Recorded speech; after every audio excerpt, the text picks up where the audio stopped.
Wetin we carry for her, but they move closer before them to sabi. I said they never know wetin we carry for body, but they move closer before them to sabi.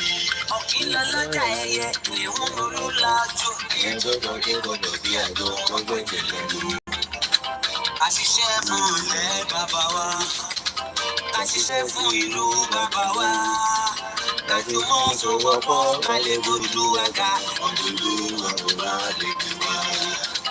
Ọmọ Odùduwà ṣe kiri.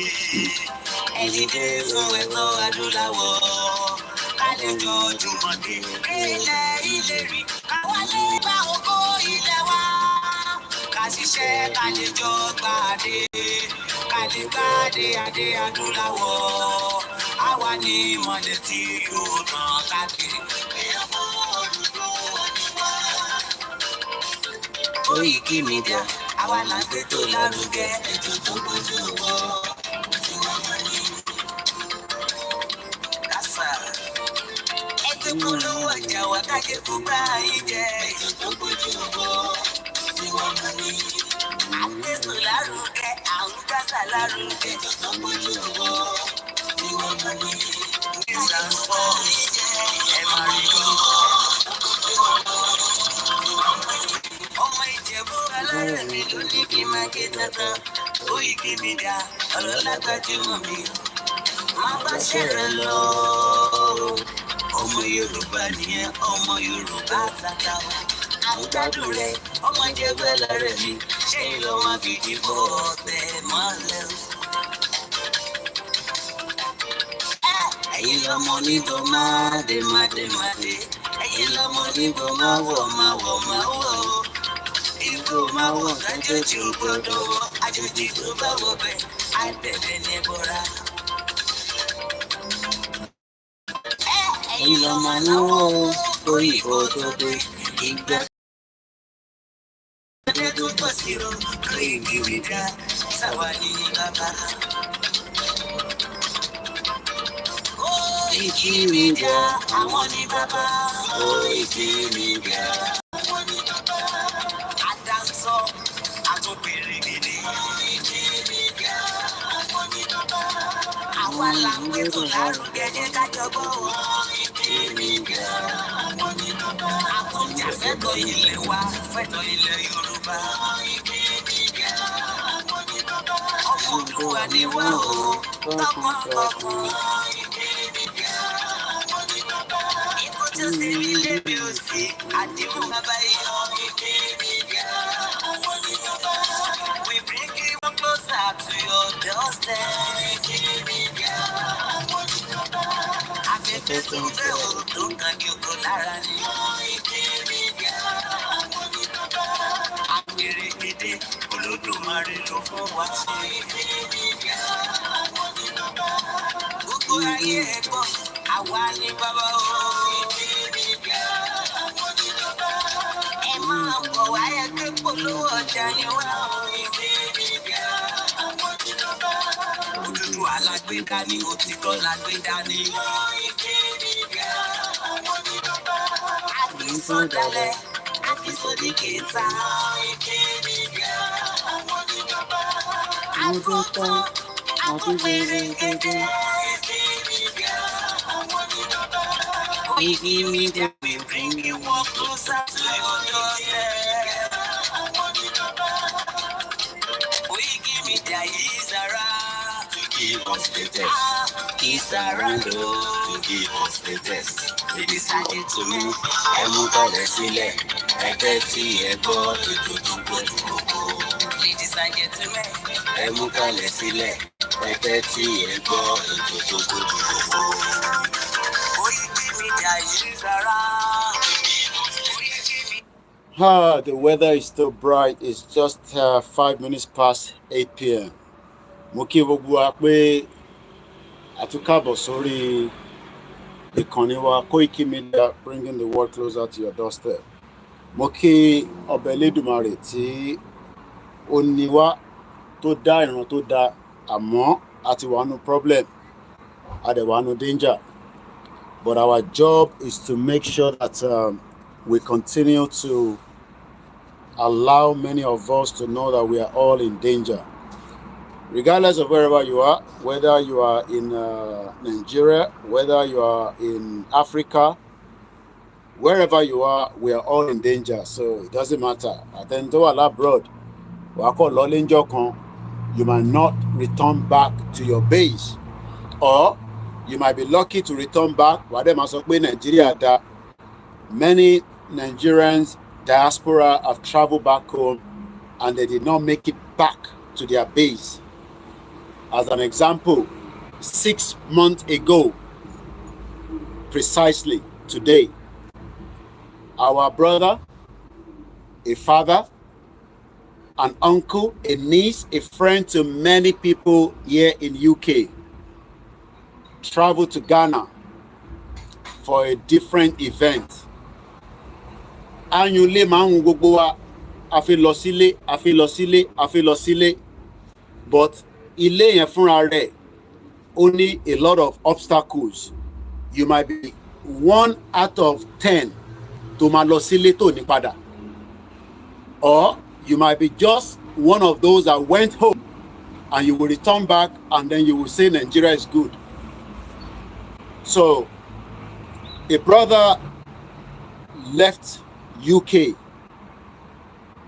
to go to Ghana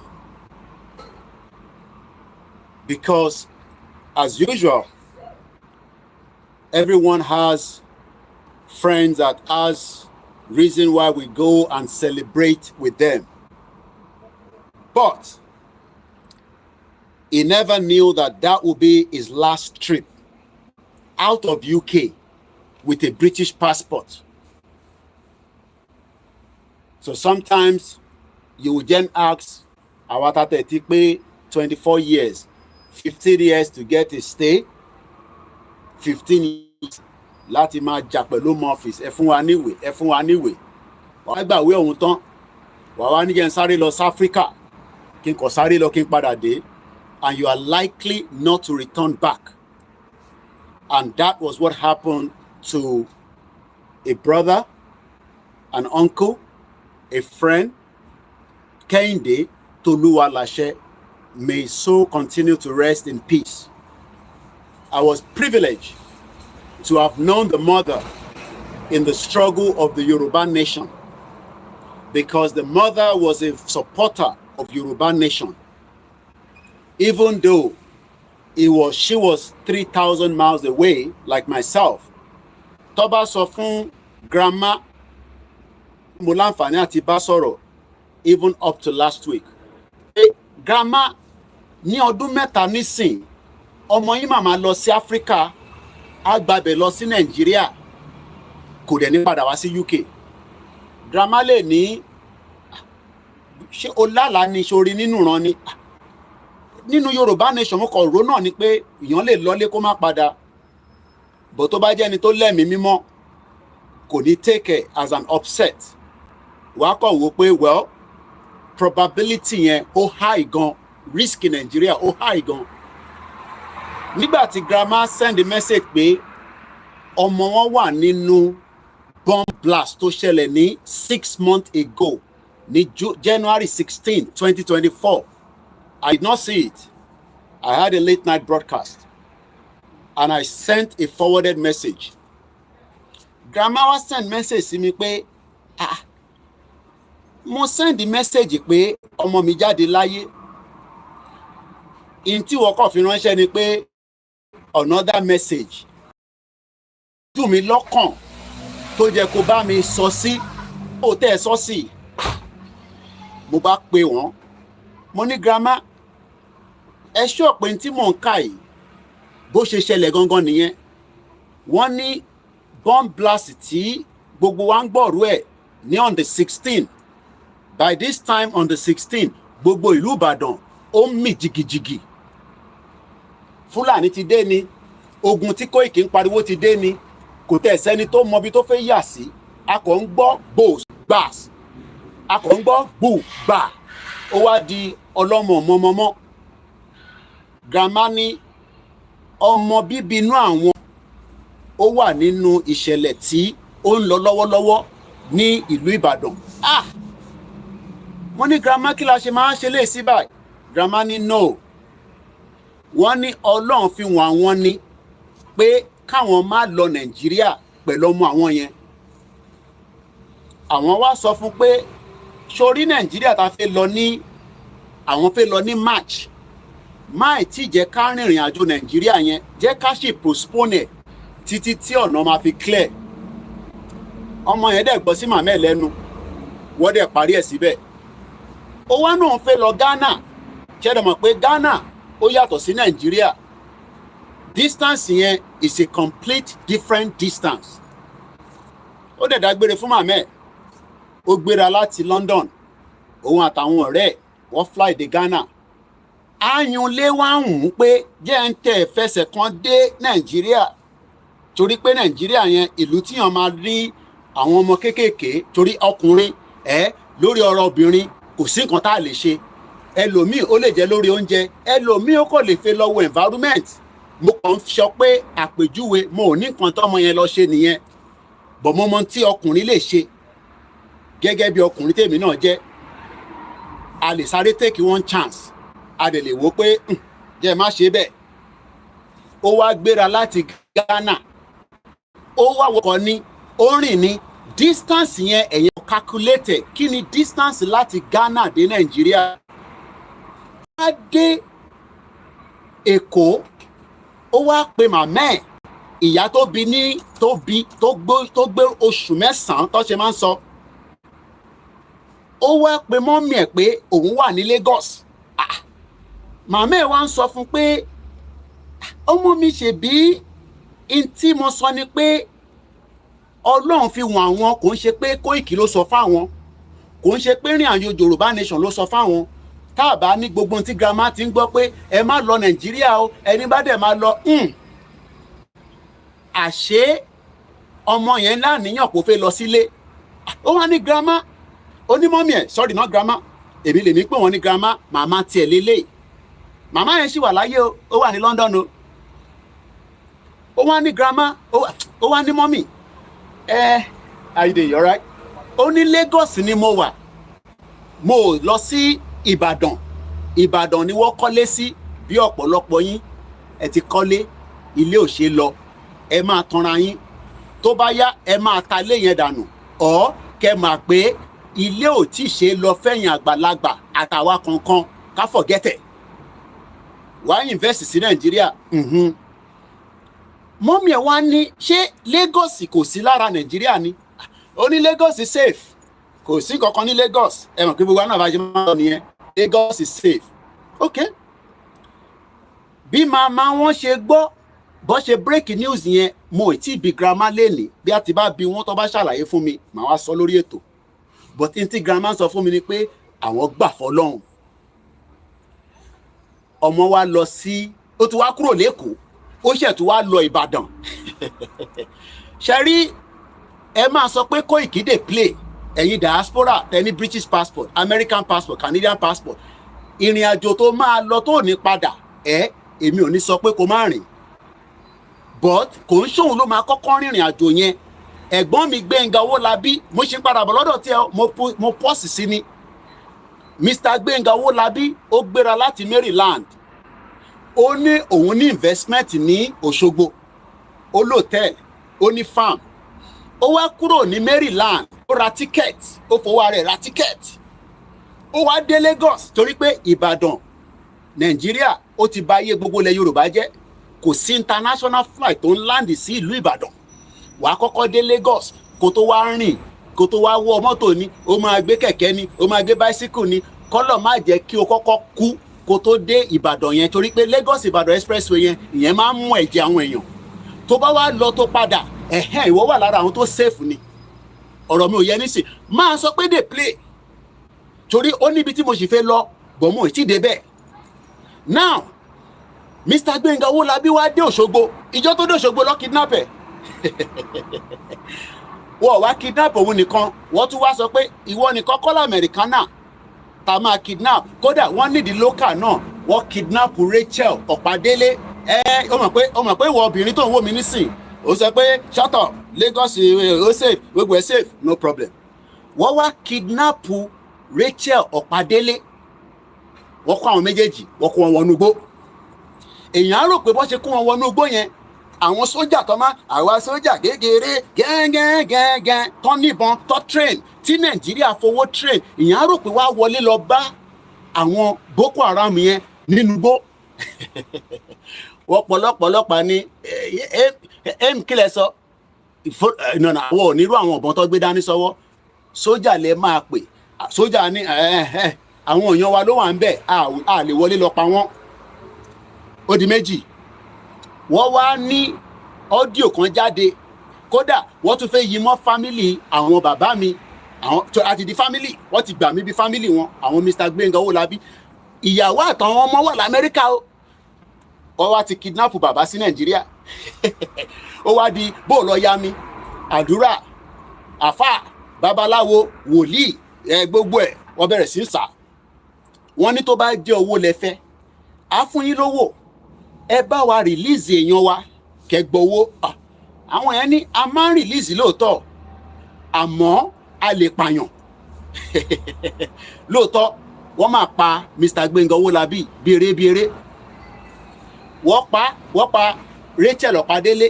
Àwọn méjì tó náwọn ní àyà tó gbé owó lọ, wọ́n pa kan mọ́ wọn. Ìkan ní ìyẹn ní àfẹ́rí bíi Donald Trump. Ẹ máa ní kò sóògùn, Donald Trump ń lo àfẹ́rí nítorí pé nígbà tí búlẹ̀tì yẹn ń bọ̀, tó ń bọ̀, nǹkan kan ní ó yá yẹrí ẹ òkò ń bọ̀, ó kọ̀ ra iyẹ́ báyìí ní kíkì lókọ̀, òun kàn wò pé kí ló jẹun létí nígbà tó wá rí ẹ̀jẹ̀ gbogbo lọ báyìí, kò tètè mọ̀ pé ìbọn ni. Má lọ ṣògùn, in tó ń bọ̀ Nàìjíríà, má lọ dira dáadáa, kò jẹ́ kí nǹkan kó bẹ̀ ẹ́. Wàá mọ̀ pé in tó ń bọ̀ Nàìjíríà ó kọjá bẹ́ẹ̀. Àwọn Nigerians náà wọ́n bínú tọ́, àwọn máa jáde, kò sí bá bálẹ̀ ẹni tó máa sọ pé káwọn máa jáde. Àwọn kan nìyẹn, àwọn Yorùbá ẹ máa jáde o, kíyàn kankan máa sọ pé kẹ́ni kankan máa jáde. Anybody tó bá fẹ́ jáde kó jáde. Nàìjíríà gbọ́dọ̀ wọlẹ̀ ni. Ìjọ ta bá rí ibi níbí wọlẹ̀, ìjọ ta bá rí ibi níbí gbọ́dọ̀ wọlẹ̀. Òun lọ̀rọ̀ Nàìjíríà, torí pé gbogbo wa kọ́ ni Ọlọ́run so papọ̀. Àsìkò tó tọ́lọ́run náà máa tú, nǹkan kan ló máa gbà tú. Ẹ jẹ́ padà sọ́dọ̀ brother mi tọ́lọ́run fọ́run kẹ́, Gbenga àbí Kẹ́hìndé Tolúwa láṣẹ. Ó wá dé Ìbàdàn, ó wá tún pè yẹ́ pé mọ́mì ẹ̀yin lẹ́ ń ríran náà, bí wọn náà tá à ń sọ fún ẹ pé ìran oríṣiríṣi ń lọ lọ́wọ́lọ́wọ́. Òun sọ pé they play ìran wo lọ́rí, ìran o, àwọn àfà jẹ gúrújẹrá, àwọn wòlíì jẹ gúrújẹrá. Bẹ́ẹ̀mi náà ṣe ń sọ tẹ́lẹ̀ náà nìyẹn. Sórí gbogbo àwọn wòlíì tó ń sọ pé ó ń bọ̀ ní Nàìjíríà, ó ti dé tán, next year ló máa dé ni, ọ̀túnla ló máa dé ni, èmi ò mọ̀ yẹn, but ó ń bọ̀ yẹn ó lè jìn fáwa bọ̀ lọ́dọ̀ Ọlọ́run. Ó ní òun kúnyàn kan lọ́rùn, ẹ̀yin tẹ́ jẹ́ mùsùlùmí ẹ bá ń fi síbẹ̀. Ó nígbà tó máa jí ó wá ní kó lọ náwó yẹn nínú ọjà. Láwọn yẹn wá wọ́n pé ibo lẹ́yìn wà látọdún yìí, owó yìí bí 400 years lọ ti náà, èèyàn á máa sùn á dàbí ìgbà téèyàn kú ni. Sórí ìwọ tó ń sọ pé àwọn wòlíì yẹn jẹun ni wọ́n kíníkan bẹ́ẹ̀mi náà ṣe ń sọ náà nìyẹn. Ó wá pe màmá ẹ̀, ó náà ti wà ní Ìbàdàn. Ṣèbí Èkó ló sọ pé ó wà níjẹta, kí ló tún lọ ṣe níbàdàn? Ó ní Ìbàdàn náà safe, kódà òun ti lọ sí ibi tó ti ń jàmàlà. Èmi kàn háàdì tèmi mọ́ ni o. Òun ti káàkiri, kódà Ṣèyí Mákindé olórí burúkú tó òun àti Tinubu nísìn, wọ́n ti Ṣèyí Mákindé àti Tinubu wọ́n ń gúnra wọn lọ́wọ́ nígò lọ́wọ́ báyìí nísìn, nígò ló ń gúnra wọn. Òun àti Tinubu wọ́n ń gúnra wọn nígò lọ́wọ́lọ́wọ́ báyìí, nígò ló ń gúnra wọn. Ṣèyí Mákindé àti Tinubu wọ́n ti ń fọ́gò mọ́ra wọn lórí tipẹ́ wo ìgò burúkú náà fọ́ mọ́ra wọn lórí bí ṣe ń bẹ sọ̀rọ̀ báyìí má tètè wo sórí tó ń bọ̀ yẹrí òkò ń bọ̀ tó bá ní Donald Trump lo àfẹ́ẹ̀rí nígbà tẹ́ni yẹn tó yìnbọn fún ní 150 meters àwọn àǹjọ̀nú tí Donald Trump náà tó ń gbé káàkiri wọ́n ní ó yá yẹrí ó yẹ báyìí ẹni tó wà lẹ́yìn ló lọ mú ó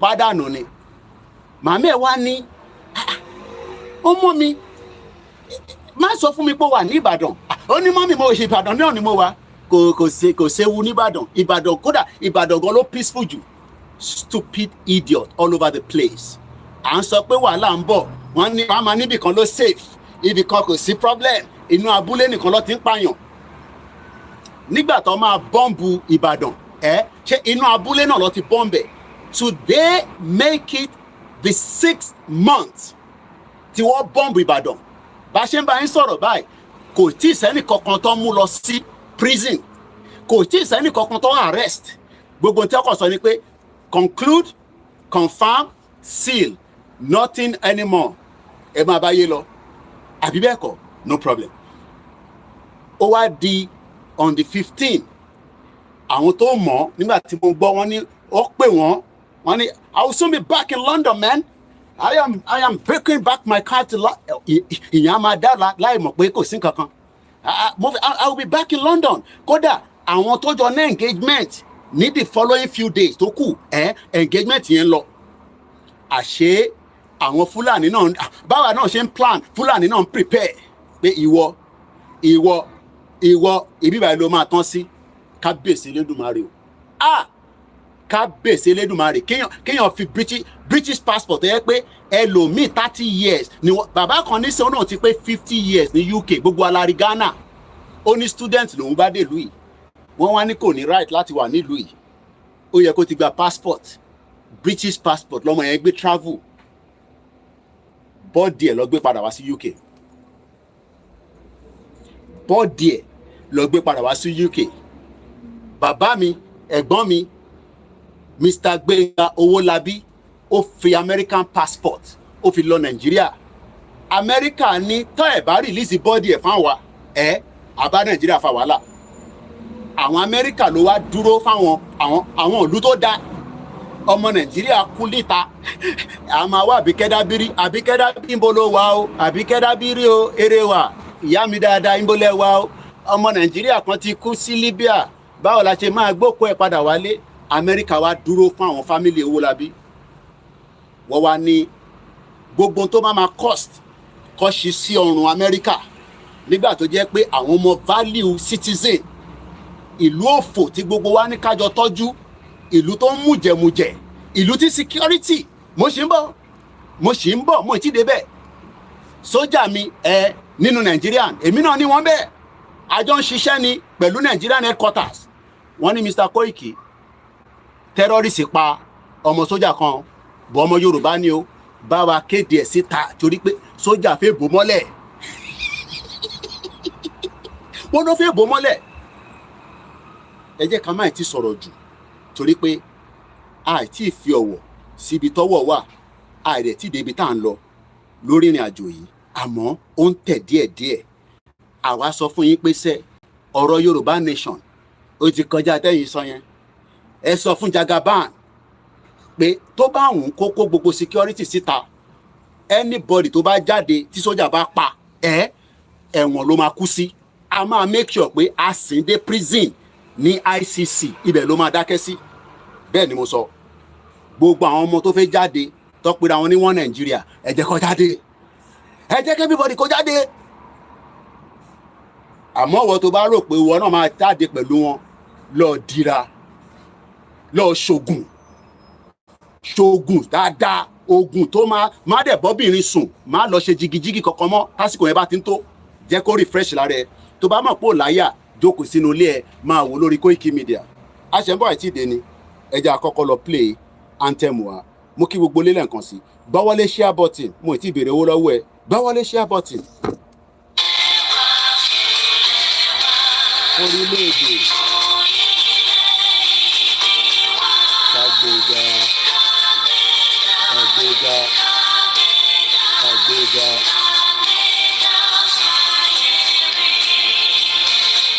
Yes.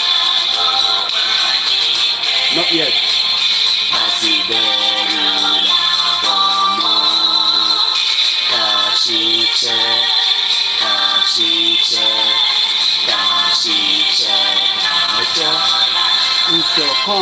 Ìṣọ̀kan tó mìíràn nìkẹ́jẹ́ ká máa lépa tẹ̀síwájú ọ̀pọ̀ ire àtọ́hún tó dára ọmọ ogun wà dìde ọ̀sìn ipò ẹ̀tọ́ rẹ̀ ìwọ ni ìmọ̀lẹ̀ ògo adúláwọ̀ àwa ni ìmọ̀lẹ̀ ògo adúláwọ̀.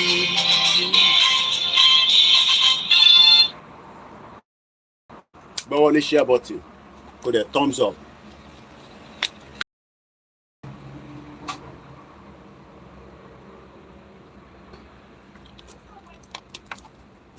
Sixteenth day of the month of July. This time, 6 months ago, across the whole part of Southwest, cries of human beings around the world came out again, just like the NSAS. But this time around, it was not a protest. This time around, it was not the Yorubas or the Igbos, the Hausas or the Nigerians that were demanding for NSAS. Something took off in Ibadan. And we can only pray for the souls of those that departed on that fateful day. It was known as one of the most very painful day, knowing fully well that we gave the bastard, idiot, Olori Buruku Mashamfani, the governor of Oyo State, all the intelligence ahead of these bomb blasts, that Southwest was in danger, but mostly Ibadan was in danger. He had that information. That information was given to him. But rather than act on that information 6 months ago, they ignored it, they neglected it, maybe because we, the campaigners of Yoruba Nation under Professor Adebanji Akitoye, and likewise Dr. Chief Sunday Adeyemo Igboho, and all the Yorubas, Seyi Makinde, just like all the Southwest governor, doesn't think that whatever we are telling them from the security perspective is something that they should act on as quickly as possible. Some of them are acting on it, but he decided to allow things to flow. Then, this day 6 months ago, January precisely, on the 16th, cry and evil came into the southwest of Yoruba land in Ibadan. What do we know? And what can we recollect from some of the things that happened on that fateful day? I can tell you that the world started getting signal that there was a terrorist attack in Yoruba land. The governor tried to play down that it was just an ordinary blast. But the crater indicated that this was not just an ordinary blast. This was a terrorist attack, just like a terrorist attack in New York and a terrorist attack in London and so many other countries that have been prone to terrorist attack. Rather than the governor coming out and be a man and telling us that we have been attacked, but they are putting all the mechanism to protect the people living in Ibadan and Oyo State as a whole. He decided that he would play down because he is also a Fulani stooge. And we are monitoring that because we know now that the next king that will be the Alaafin of Oyo, they have started paying bribes to bring a Fulani stooge into that throne. That I will come back to that. Good night, sweet dreams. Love you. I love you very so much. So, eventually, all what we told Seyi Makinde, the executive governor, and some of his crazy cabinet and the deputy, they're all born bastard. They decided that they're not going to act on it. And that literally meant that people died. One of them was the brother that I've been talking about called Mr. Kende Toluwalashe. Mr. Kende Toluwalashe traveled out of UK to Ghana for a different event. His mother warned him that she saw from a dream, a message came to her that both herself and the son should not embark to any traveling to Nigeria. The son agreed, only for the son to tell the mother that he was in Lagos. The mother was shocked. Just like many of you that traveled out of wherever you are, and you always come out and say that everything is working, Nigeria is safe. There's nothing wrong in Nigeria. But there was something wrong in Nigeria on the 6 months ago in Ibadan, when Ibadan was hit with a bomb blast. And we saw the lies that they cooked to deceive innocent people, that there was nothing to be scared of and nothing to be worried about. That I am the crazy one outside the country that wants to bring the war into Nigeria. We now know that the war is already inside Nigeria, and that war was unleashed in Ibadan as part of their testing ground. That is just a tester. The next one will be bigger, massive, but we will give them the warning because we are also monitoring as many of the movements under the leadership of Professor Adebanji Akintoye and under the main generalismo of Yoruba land, Dr. Chief Sunday Igboho, that also has all the security network that continue to monitor the Southwest. So any of their movement from Niger, because they are moving, we are all in danger as I speak to you right now. Continue to say that, Koiki, shut up. That is exactly what you said, until Ibadan was bombed, B-O-M-B, on the 16th day of the month of January this year, not last year. 6 months down the line, the bomb bastard governor have not taken anybody to court for persecution. Investigation is finished and they closed the case. That means that we will all have to wait until when we have an independent Yoruba country and we will reopen that case. Just like Iskilu was taken out on an invasion under the nose of your stupid governor, Seyi Makinde, that right now, according to the intelligence on my desk, Seyi Makinde is saying to Tinubu, we bastard for going out to revive the local government autonomy. This is the current situation between Seyi Makinde and President Bola Tinubu, but I'll come back to that later. I want to get the air of the 6-month attack of what happened. Let's give first 1 minute, and I want you to do the same thing for all those that died and everyone affected, both at home, in the diaspora, in Africa, across the 7 continents on the 16th day of the month of January.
and may their soul continue to rest in peace.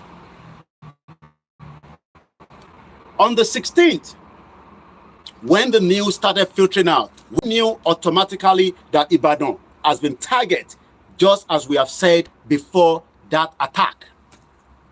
But like usual, the governor and their media tried to play it down, but they couldn't play it down because by that time, the news wired known as routers, AFP, have already picked on the news because they can give a current situation with their satellite of what is happening in Nigeria in that geographical location. This is how BBC told us at that time, as BBC, the one that you all trusted more than Koikimedia.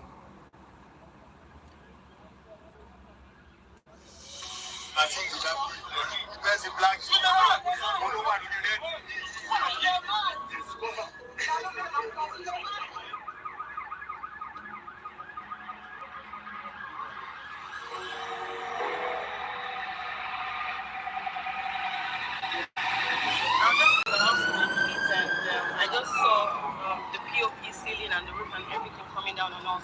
So I just had to make sure my kids were fine and we left the place. I had a lot of injuries, my back, it was a huge fall. Things fell. There were injuries. There were lots of injuries, but at least it was minor scratches compared to people that died.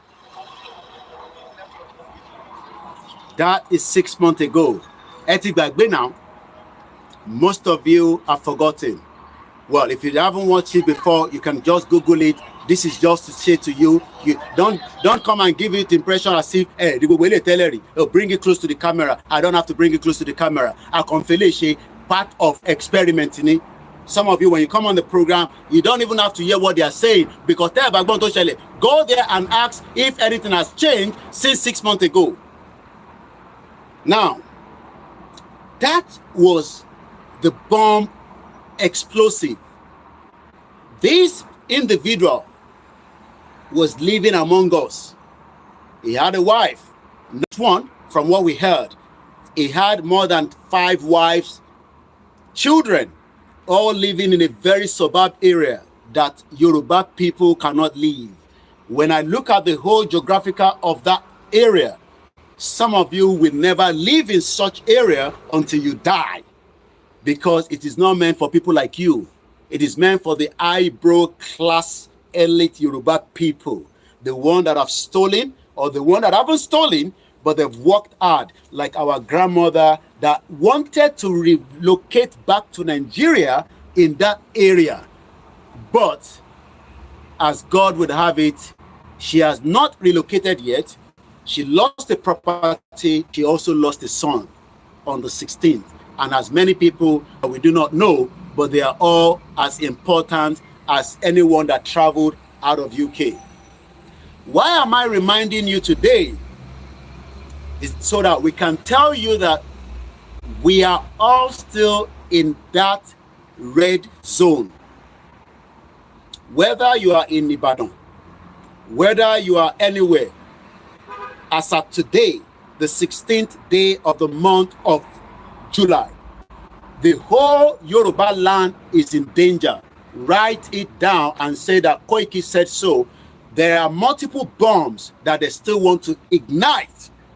But because we are also on their toes, we are also after them, which doesn't have to come on the social media. If you're thinking that you have any of your bastard governors taking care of your security, I can tell you, none of them cares about your security. They are more concerned about their looting and collaborating with their criminal partners outside Nigeria to make sure that your life remain unbearable, your life remain as it is without any movement out of it. But the gods of the Yoruba land will continue to flush them out as we are doing currently in Okeogun. Let me clarify one or two things before I move straight forward. Do not mix images and videos together. Some of you, we've told you, all you are good at is gossip, and sit back and then ignite what has not been said or what does not tally. The images of those killed in Lagos State is now being linked to the flushing of the Fulani out of our forest in Okeogun. Let me clear it out again on this live broadcast. Lagos State killed in people that wanted to kidnap at Alaba, from what we heard. So if you are not too sure, you can go and ask your information minister, because I am not information minister for Lagos State, or the police PRO, the death of those that were killed and what led to that killing. Don't put that to the Okeogun, where we are currently pushing back the Fulani terrorists back to where they come from. The Yoruba, because àwọn òkú tí ẹ̀ ń jù káàkiri platform mo fẹ́ bú gbogbo àwa tájọ́ ń ṣe Yorùbá nation bọ́ ẹ gbọ́ mi dáadáa, má jókòó sínú yàrá ẹ kó release audio kó wá gbé image kan lé lórí. Tó bá fẹ́ verify any killings of Yoruba people nílẹ̀ Yorùbá lẹ́nìí, kàn sí Koikimedia, má bẹ́ẹ̀ verify ẹ̀. Kàn sí Yoruba World Media, kàn sí Yoruba Home Based Media. Tó bá ṣe audio, we will find out who you are. Tó bá jókòó sínú platform yàrá ẹ, tó wá release audio, tó wá lọ mú òkú tí kò ní kankan ṣe pẹ̀lú ilẹ̀ Yorùbá tá ń fọ̀mọ́ lọ́wọ́lọ́wọ́ yìí, má jẹ́ káwọn alálẹ̀ kó bínú sí. Mò ń wọ́n nìyín, gbogbo ẹ̀yin tẹ́ ń ṣe bẹ́ẹ̀, ẹ stop kẹ́yìn ṣe bẹ́ẹ̀. Ìjà tá ń jà lọ́wọ́lọ́wọ́ kò tí ì níbọn nínú, kò tí ì ní kùmọ̀ nínú, àmọ́ nínú igbó yẹn, in tó bá ṣẹlẹ̀ nínú igbó, ó ṣẹlẹ̀ náà nìyẹn. Nínú igbó ilẹ̀ Yorùbá, in tó bá ti ṣẹlẹ̀ nínú igbó, ó ti ṣẹlẹ̀ náà nìyẹn. Kò ń ṣe ìtala tí ń bá wọn fa wàhálà. Fúlàní tó bá mọ̀ pé òun jẹ́ ọmọ àdúgbò, tó bá ṣe tán ní oko kó padà sí àdúgbò, kò gbọdọ̀ tún jókòó sínú igbó kó máa jí wa gbé, kó máa kidnap wa bí wọ́n ṣe kidnap bàbá wa Gbénga Owólabí. Fúlàní tó bá bá nínú igbó, a máa fi jẹrà sínú igbó náà ni. Èmi ni mo sọ bẹ́ẹ̀. Torí pé a lè jókòó káwọn olórí burúkú gọ́vnà yín bí 6 months ago tí àwọn ni wọn títí pé wọ́n ń bọ̀ wá bọ́ǹbù ìlú Ìbàdàn. Ó ní ẹ̀mí rùn. In tó sọ fáwọn èèyàn ni pé kó lọ sọ fún Koiki pé ẹnu tèmi rùn. Ẹ wá rí wàhálà tó dá sí lọ́rùn. I am 3,000 miles. Tí bọ́ǹbù bá dún níbí báyìí lẹ́nìí, màá hold the UK government responsible pé kí ló dé tí wọ́n ṣe ààbò fún mi àtàwọn fámìlì mi. Ṣèyí Mákindé ló yẹ ká lọ sọ ẹkùn ẹ̀, ká fàájà, ká fẹ́kùn yẹn ká fi já, ká já wálẹ̀. Torí pé òun ló ń gba owó lọ́wọ́ orí gbogbo wa. Àtẹni tó ń gbé ní Ìbàdàn, àtẹni tó ń gbé ní ìlú míì. For as long as you live in Oyo State, for as long as you live in Ogun State, for as long as you live in every Yoruba land, including all the other states. But I am not concerned about theirs. I am more focused about our own. They are the one responsible as the chief security of the state. So everything tó bá máa pa wá, wọ́n gbọ́dọ̀ stop it. Omi ló fẹ́ pa wá ni, wọ́n gbọ́dọ̀ mọ̀ why the water is going to kill us.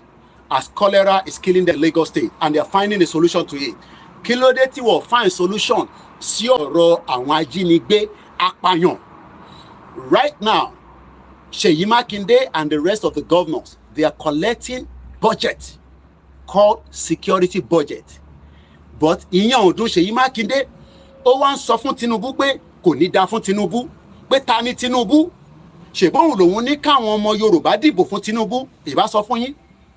Òbí yín, ṣèbá sọ fún yín pé kẹ́ má dìbò. They are all bastards, all the politicians. Remember that Ṣèyí Mákindé ò support Àtíkù nígbà tí election yẹn ń bọ̀ ní last year. Ó ní káwọn ọmọ Yorùbá kó da ìbò wọn fún Tinubu nítorí pé ó rò pé òun máa rí nǹkan kan gbà lọ́wọ́ Tinubu. Tinubu ti wá fọ́ ẹkùn ẹ̀ báyìí, bí ṣe bá yín sọ̀rọ̀ báyìí, ó ti la ẹkùn Ṣèyí Mákindé sí mẹ́ta. Ìjà tó ń lọ láàrin àwọn méjèèjì kò ṣe máa ròyìn tán. Láàrin President Bola Ahmed Tinubu àti Ṣèyí Mákindé, má dẹ̀ sọ tí ó fẹ́ mú ìjà yẹn jáde. Ṣèyí Mákindé ń jẹ́ kó yé Tinubu pé ní 2023 tó ń bọ̀ yìí, no, ní 2027 àwọn máa bá tayò. Ó ti yé yín politics, àwọn máa bá ṣe kíni, àwọn máa bá tayò, nítorí pé Ṣèyí Mákindé náà fẹ́ lọ di vice president ó fẹ́ lọ di vice president bíi Yẹmí Ọ̀sínbàjò. Ṣe rántí bàbá kúkúrú short man devil tí Tinubu fà lẹ̀ pé kó lọ ṣáájú, kó lọ máa aṣojú òun. Àwọn ọmọ Fúlàní bá sọ fún Yẹmí Ọ̀sínbàjò pé má jẹ́ kí Jagaban tún ẹ̀, ìwọ náà lè di president. Ó wá fẹ́ fún ẹ pọn Jagaban wá ní èmi ló kàn, mo ti rúbọ, mo ti bẹ Ọlọ́run, mo ti bẹ àwọn onílẹ̀, wọ́n ní èmi ló kàn, Ọlọ́run dẹ̀ fún lóòótọ́ pé òun ló kàn. Àmọ́ in tó fẹ́ lọ nínú Nàìjíríà lọ́wọ́lọ́wọ́ yìí Jagaban ò rí lè stop ẹ̀, torí pé a sọ fún àwọn ẹ̀ pé in tó fẹ́ lọ torí bọ̀ yẹn, Ọlọ́run ní àṣepọ̀ wa pẹ̀lú Nàìjíríà ó ti mẹ́hẹ, we should not be together anymore. Àwọn òyìnbó wá fún Jagaban ní assurance, Davido assurance, ó náà ń fún ìyàwó ẹ̀ l'assurance. Tinubu rò pé assurance yẹn òun máa fi fíksì ilẹ̀ Yorùbá díẹ̀. Ẹ bá mi sọ fún Tinubu, mo bẹ̀ ni, gbogbo nǹkan pè ní nǹkan ogun Nàìjíríà kò gbọdọ̀ wà ní north mọ́ lọ́wọ́lọ́wọ́ yìí. The military are planning something heavy for Tinubu. Lóòótọ́ gbogbo tó bá máa bà Nàìjíríà jẹ́ òun lèmi dúró lé lórí, but a sì máa fún ní information yẹn tó bá wùn kó mu lò. Ẹ sọ fún pé Ọláyọmí Kóìkì, based on my confirmed intelligence, something hot is coming. 2 years from now, I don't know. 6 months from now, I don't know. But something hot, ó ń gbóná. Ẹni gbogbo catchment, gbogbo equipment on rà bọ̀ tí Buhari rà wọlé. Some of you don't know what Buhari spent in the military to kill innocent people using Fulanis as their stooge. Let's clear the 6 months away before we move swiftly to another section, because mo fẹ́ máa jẹ́ kẹ́ ní understanding it. I still want to remain on the 6 months of how Yoruba land was bombed. And today, we are still not being told what happened. Ṣèyí Mákindé, kí ló ṣẹlẹ̀ ní Ibadan ní January 16, 2024? This time, the whole Ibadan was upside down. You are forgotten because you are probably not affected than me, that is 3,000 miles away. My pain, my feelings goes for every innocent souls, whether they are Hausas, whether they are Igbos, regardless of their ethnicity, and we are not tribes. It was the British that forced this madness on us, and the God of Yoruba land would dissolve it by fire, by force, whether they like it or not. I am still with Ibadan. Let me give you what we know so far, and then we're going to start moving swiftly. It's coming up to 9 p.m., and as you can tell, it is still bright in London. Nigeria, Ibadan, bomb blast, leaves scenes of devastation. You can check the meaning of the word devastation in the English dictionary. Already, we are already devastated. On a daily basis in Nigeria, many Nigerians, since the last 24 years of a failed democracy, and since the 63 years of a cooked lie independent and the fraudulent 419 amalgamation that took 45 years before we will start thinking about getting something out of it, which has led to independence. Devastation. A blast that was a bomb. Remember, medias around the world are also bribed one way or the other. Go and look at some of the headlines that put out after Donald Trump was almost assassinated. Fox News, NBC, they started twisting the story. That is what they're good at, the mainstream media. If you listen to them, you will get lost in transit. The bomb blast in the city of Ibadan, southwest of Nigeria, has killed 8 people injured about 77 others, while buildings have been reduced to rubble. Areas of the scene reveal the scale of the devastation. Images show collapsed structures and burnt out cars scattered across the impact zone. Authorities have said the bomb blast was caused by explosive stored by illegal miners. Who are the illegal miners? Is it you? Are you one of the illegal miners? Is it me? Who owns Nigeria? Why do some people have more access for our resources called illegal miners? Whether it is the crude oil, whether it is the gas, whether it is just one thing or the other, it has gone forever and ever, and that was how Ken Saro-Wiwa also was killed, because he was asking questions that Abacha was never ready to answer. So when they are telling you illegal miners, question to Ekuma Abirenipé, am I one of them as a citizen of the Federal Republic of Nigeria? Or are you just one of those that are listening to it, yet your hands are tied because of the guns of the military, because of the crime against humanity by the criminal politicians, to make sure that everyone that tries to say anything, if you dare say anything, your life will be at risk. Go and ask, where is Daddy Yati? Go and ask how many people were killed during the NSAS and how many people are still locked away. We know that because Shehu Sani, the former senator representing Kaduna Central or whatever, told Tinubu in his face, that President Tinubu, you are the father of protester. Nigerians are coming out. They deserve to protest against whatever they feel like.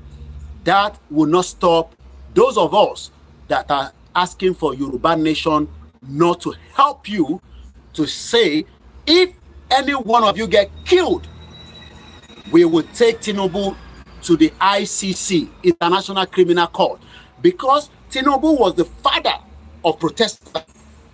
He was the Don, the Jagaban that promoted, funded all manners of protest in Nigeria, especially during Jonathan. But this time around, for those that say we want to go out and protest, the Constitution says so. Fair enough to you. But would that solve our problem? No. Our problem is everyone must start asking their politicians. The criminal politicians, we must lock them in their houses and make sure that they cannot sit in the house where they are saying that they are representing us. I am not saying the one in Abuja, because you might not be able to go to Abuja, but in state level, we should lock them inside that house until they listen to us crying for self-determination. Now, let me bring you up to date. As we continue to say that Nigeria is a crime scene, because this program is not going for too long, it's going to wind down very soon. I told you on a daily basis that we are all in danger. When I got a message from my source, we call it source, and don't expect me to reveal the source. My source in the military in Nigeria sent me a message and said, Mr. Koiki, there's another problem happening right now, brewing in the military that they do not want Nigerians to know. Many of you do not understand that the military are using code at this particular time, especially when many things are brewing left. As they cool the water here, another water they boil there, another water they boil there. So everybody is boiling water in Nigeria right now. Everybody is boiling water, and it is expected that that water is ready to be thrown to somebody.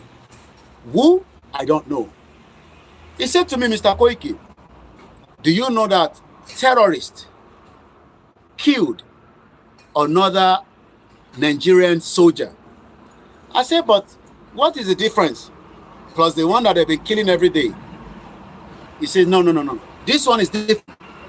And what makes it different is that this military personnel called Lukman left the base, decided that he was going away for a couple of days. Remember, Lukman is a Yoruba man. He left the base and he decided that, let me pop into my farm with 2 civilians. Those civilians are not civilians.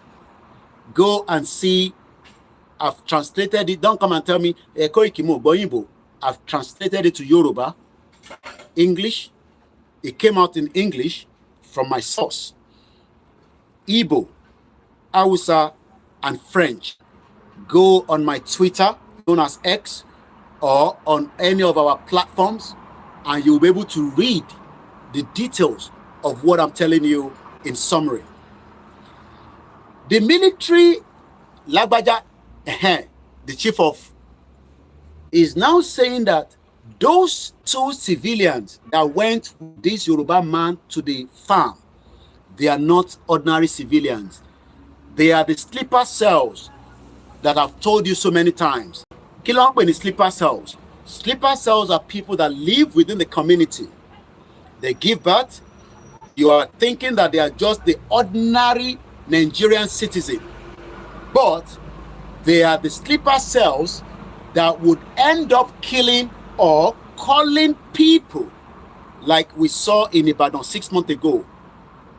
The attack in Ibadan was not meant for you, the ordinary people. It was meant for a gathering of Yoruba people that Tinubu was meant to be there as well. President Bola Tinubu was meant to be attending a birthday party very close to that proximity of the bomb blast. But the last minute, whether there was a message, that event ended up to be taken to Lagos. And it was too late. If you have watched movie before, there's what they call countdown. The moment you set a timer to a bomb, it goes into countdown. Until a bomb expert, you would have seen them in the movie or in a real life, they will put on every body outfit and they will try to go slowly where this bomb has been kept, and they will start trying to defuse it as quickly as possible. But since that nobody knew, because you don't have security across your whole state, every one of us are all in danger, in a red zone. The bomb was already on a timer. The man that put the bomb already back to as far as Mali. All his wife, everybody, we were told, were no longer. Imagine a house that had multiple people going in, out on this fateful day 6 months ago. That house was empty. Nobody was there because there was a mission that needs to be completed. That mission was kill as many people as you can during that event that Tinubu will be attending, and some other dignitaries. And you know, when Tinubu goes, that means multiple numbers of people will be traveling. Also, my source is telling me that it seems that Seyi Makinde was also aware that there is a level of threat ahead of that event. He wanted to downplay it. Part of the reason why Toshenja ni mo sọ fún yín, wọ́n ti làgò mọ́ra wọn lórí. Seyi Makinde àti Tinubu, wọ́n ti làgò mọ́ra wọn lórí bàjẹ́ bí ṣe bá ń sọ̀rọ̀ báyìí. Wọ́n ti làgò mọ́ra wọn lórí. Nítorí pé wọ́n sọ fún Seyi Makinde pé, are you sure pé event yìí can hold in Ibadan? Because intelligence is coming back to back that there is a threat level in Ibadan. He said that, no, I am the chief security, as they all boast. You know, when they sit in that their stupid chair, like he's doing right now, trying to downplay the autonomy local government that just came out from the Supreme Court. Rather than him saying, okay, my own state, I will give access straight away to the local government autonomy. He's still trying to manipulate. He's telling Tinubu that fuck off. Is it autonomy that we should be discussing right now when Nigerians are hungry? Ask Seyi Makinde, how many farms have he saved, defended from the Fulani invasion on our land? Ṣèbó náà ní màálù nínú ẹ̀. Ẹni mo parọ́ mọ́ Seyi Makinde pé ó ní ẹni kó jáde. I don't want the press release. Máti fògùn bọ̀ kọ́kọ́ jáde kó ṣe fídíò pé òun ò ní màálù láàárín àwọn màálù tó ń kó káàkiri nílẹ̀ Ọ̀yọ́ state ní Ìbàdàn. Across the 33 local government, ẹni kí Seyi Makinde jáde pé òun ò ní màálù tó ń kó jáde káàkiri. I told you that all these criminal politicians will kill you before they kill themselves. After the bomb blast, Tinubu wanted to come himself to Ibadan. I will leave that for another day. But right now, we will continue to say to Yoruba people, especially those of you against Dr. Chief Sunday Igboho, to be very careful. Very, very careful. Right now, he is still the only one out of many millions of Yoruba people that are heavy, that are ready, that are more powerful than Igboho. I'm talking about millions of Yoruba people who are nílé tó gbóná ju Igboho lọ. But wọ́n ní Koiki, ṣe jẹ́ káwa wà lẹ́yìn. Ẹ má jẹ́ kí gbogbo wa ká ju asana wa síta tán. Mo kí gbogbo wọn, mo ṣí fìlà fún wọn. Ní gbogbo ilẹ̀ Yorùbá pátápátá tí gbogbo yín wà. Mo kí yín pé akọni ni yín. Mo dẹ̀ mọ̀ pé dúró dáadáa. Adárúkọ yín o, àdárúkọ yín o. Inú Àgbẹ̀kọ̀yà ló wà ní o. Kódà nínú àwọn ọmọ tó ń tẹ̀lé Ìbà Gani Adams, wọ́n dúró pẹ̀lú olóyè. Confirm.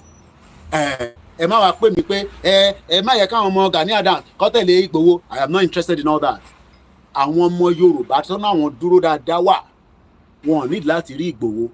Wọ́n ní láti bá mi sọ̀rọ̀. I know. Àwọn Àgbẹ̀kọ̀yà ṣì ń bẹ tó dúró. Mo kí gbogbo yín bàbá wa. Mo kí gbogbo yín ọlọ́dẹ ilẹ̀ Yorùbá. Àsìkò yìí ò kì í ṣe àsìkò máa sùn dáadáa mọ́. A mọ̀ pé owó òde wọ̀ yín dáadáa ni.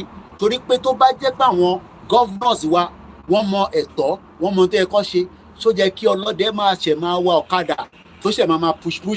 You going again? Always. All right. The dogs has to eat. So, àwọn ọmọ yẹn nísìnyí, yeah, that's my neighbor. She has to go and get the dog food. Tó bá jẹ́ pé àwọn governors wa fẹ́ ṣiṣẹ́, ẹni mo parọ́ mọ́ wọn. Àwọn ò ní ìdówó wọn. Ẹni kọ́ lọ fọ́ǹdì gbogbo àwọn ọlọ́dẹ ilẹ̀ Yorùbá. Ẹni kọ́ lọ fọ́ǹdì wọn. Wọ́n mọ tí mò ń sọ. Ẹ sọ fún àwọn governors ilẹ̀ Yorùbá. Ẹ̀yin tẹ́ bá súnmọ́ wọn tẹ́ jẹ́ ọ̀rẹ́ wọn. Ẹni Koiki sọ bẹ́ẹ̀ pé kó padà lọ sórí drawing table. Kó lọ fọ́ǹdì àwọn ọlọ́dẹ. Kó wá fi ìtókù sílẹ̀ pẹ̀lú olóyè Ìgbòho. Àwa mọ̀ bóyá Fúlàní ló nílẹ̀ wa ni, bóyá wà la nílẹ̀. Ìdẹ́ wọn máa ṣe, they're not gonna do it because they still want us to be that fearful. Ó fẹ́ travel lọ sí Ogun State. Yàtọ̀ sí pé Ogun State is a ritual state right now. Wàá tún máa ronú pé tó bá gbọ́ ògèrè àbí tí bá lọ gba ibẹ̀ yẹn, ṣé wọ́n ní yìnbọn níta? Just like I was showing you on the A1 motorway this afternoon. The video is on my timeline. That if people drive on that road, imagine Fulani coming out, it stopped all the production and it stopped everything. We are not here to scare anybody. I am not here to put your life as in danger as it is already. But one thing your body were aware and conscious about. For those of us that might be asking, Koiki,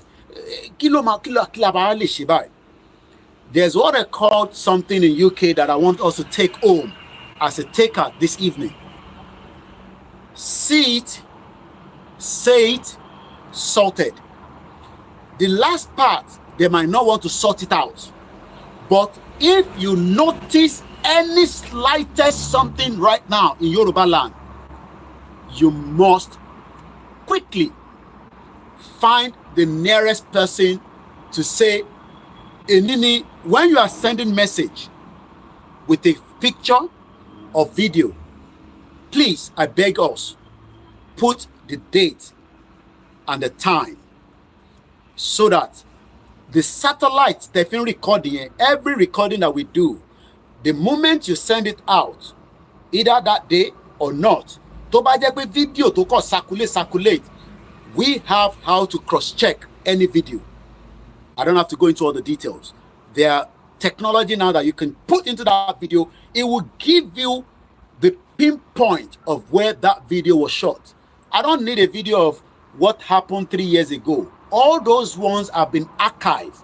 The international community has gone there.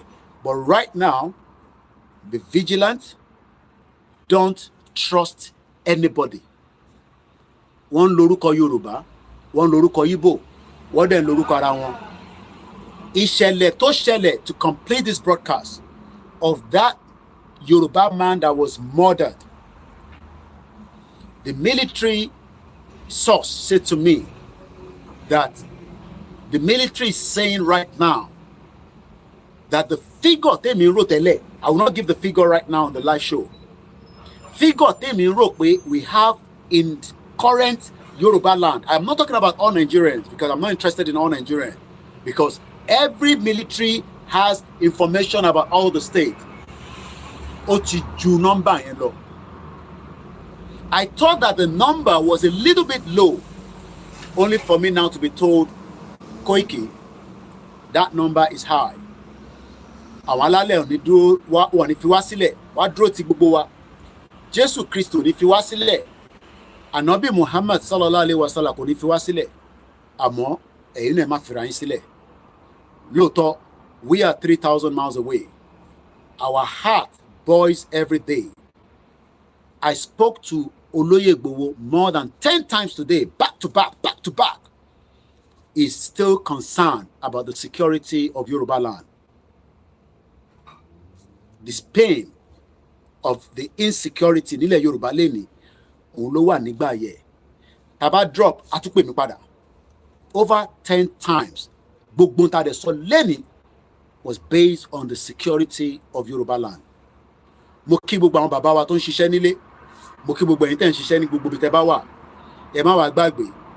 Ẹ má jẹ́ kí olórí burúkú Wálé Àlì tí kò ní kú síbi táṣọ ẹ̀ wà lálẹ́ yìí. Wọ́n náà ṣe program fún mi. Mo ní láti fún ẹ lésì púpọ̀. But UK lájọ wà. Tó bá bíbà bẹ́ẹ̀ da àti yẹ́ ẹ ṣèbó ní ẹ ti gba Yorùbá country. Ìwọ lọ́lé. Èmi lè confirm pé àìtí gba Yorùbá country. But láìpẹ́ láì jìnà, èmi máa dé Nàìjíríà. Bẹ́ẹ̀ ni mo sọ fún ẹ. Dánwò ló bì yọ̀kẹ́rẹ́ ra ticket. Kó sọ fún mi pé òun lọ s'Ékòó. Màá mọ̀ pé o ti gba country. Ẹ̀yin tó bá sọ fún pé ti gba country orí ń ta gbogbo wọn. Wọ́n kàn fi yín gbá game. Kò sí nǹkan kan tó ń pè ní Yorùbá nation country. Èmi Koiki ni mo sọ bẹ́ẹ̀. Tí gba country. We are working towards achieving a country. But it will be painful. It will be difficult. It will be hard.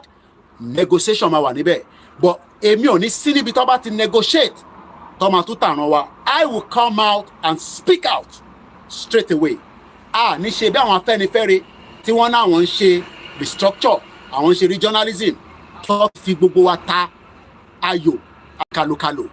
That is what they've done for 45 years. Tọ́nà ti ń béèrè fún regionalism àti tó ń pè ní restructure. In tí bàbá Adébánjọ sọ fèmí, wọ́n ní Koiki ìwọ náà ti dánmọ́ àgbà gbé sínú kùn. Màá fi sílẹ̀ bẹ́ẹ̀. In tí bàbá wa, ẹ wojú mi dáadáa, ikú bàbá yèyè, in tó sọ fún mi pẹ̀lú gbogbo àwọn gbogbo wọn pátápátá, abẹ́kùn ló wà, adé ìtókù. Mo níṣẹ́, ẹ jẹ́ ká débi tá à ń lọ, ká tó máa sọ pé a fẹ́ declassify. Amẹ́ríkà náà wọ́n dí àwọn information kan mọ́lẹ̀ tọ́ọ̀mù síta, àbí bẹ́ẹ̀ kọ́, ẹ jẹ́ ká filẹ̀ bẹ́ẹ̀. Máa sọ pé regionalism ló máa work. Wọ́n fi ń ṣe kí ni? Iṣẹ́ wa fúnlẹ̀ wa, forílẹ̀ ibi wá kágbéga kágbéga kágbéga falérí ìgbàgbọ́ wa ni pé bàtí bẹ̀rù làbọ̀ mọ́ ká ṣiṣẹ́ ká ṣiṣẹ́ ká ṣiṣẹ́ ká jọlá ìṣọ̀kan àtòmìnira ní kẹjẹ́ ká máa lépa ìtẹ̀síwájú fọwọ́ ire àtòhun tó dára ọmọ Oòduà dìde bọ̀ sípò ẹ̀tọ́ rẹ ìwọ ni ìmọ́lẹ̀ ògo adúláwọ̀. Mo kó gbogbo yín papọ̀ mo dúró pẹ̀lú yín tán àtẹni tó wà labroad àtẹni tó wà nílé mo ní èmi ni last man standing lórí ìrìnàjò yìí a máa ta tán ni mo wá fi Elédùmarè mo fi bẹ ọbẹ̀ Elédùmarè pé gbogbo ariwo tá à ń pa kó má jẹ́ kó pẹ́ mọ́ kó ṣínà tí ọ̀rọ̀ Yorùbá máa fi jáde tó bá jẹ́ pé protest náà ni ló ń bọ̀ ẹ jáde ẹ̀yin tẹ́ bá fẹ́ jáde but mo sọ fún yín pé tásìkò bá tó olóyè àfọhùn sílẹ̀ látọ̀dọ̀ mi táwa ọmọ Yorùbá nation máa jáde síta kò dẹ̀ sí bá ńlá ẹni tó lè stop ẹ̀ for now ẹ jẹ́ ká máa fàdúrà tì ká máa ṣàwẹ́rẹ́nẹ́sì wa lọ it is a non-violent protest but tó bá dójú ẹ̀ fùrọ̀ máa là tó bá fẹ́ lọ ṣe kíni tó bá fẹ́ lọ yàgbẹ́ ó ráyọ̀ lá máa sùn. Special greetings to my wives, to my mom, to my family and to everyone that have stood in this movement. Gbogbo àwọn tó ti kú pátápátá k'Ọlọ́run kó foríjì wọn kó fọ̀run kẹ́ wọn. Mo kí gbogbo ẹ̀yin àgbàlagbà mo kí ayé tó ń gbọ́ wa níbi tó ti ń gbọ́ wa ẹ tú wa lẹ̀ ẹ jẹ́ ká máa lọ. Good night.